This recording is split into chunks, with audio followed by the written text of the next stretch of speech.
hope lives. Always.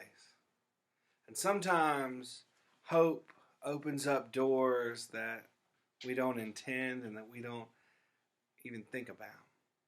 I said that a few days ago, but I want to share with you what happened to me yesterday morning.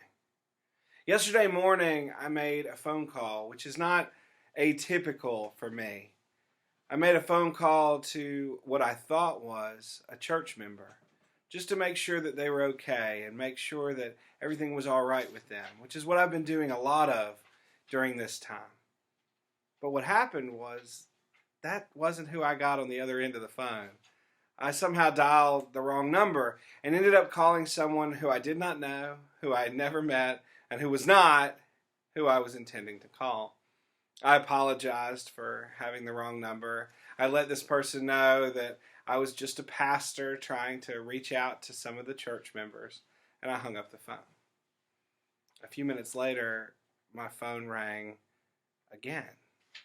It was that same person on the other end of the phone who called me back and said, "You're a pastor?" And I said, yes, I am. And they said, "I'd been praying just yesterday for a way for me to start my life anew, a way to start fresh, a way to be in deeper connection with God. Do you have time to talk to me about baptism?"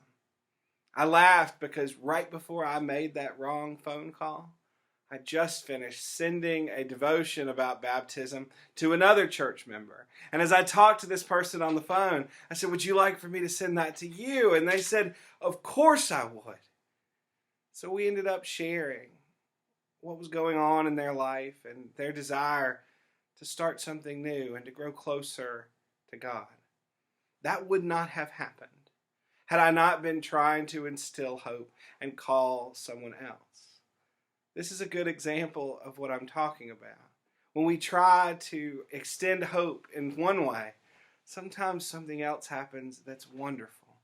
I do not believe it was an accident that I ended up talking to this person on the phone.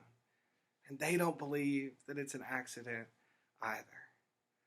May we begin to see the ways that hope is opening doors and windows even in our midst, even right now.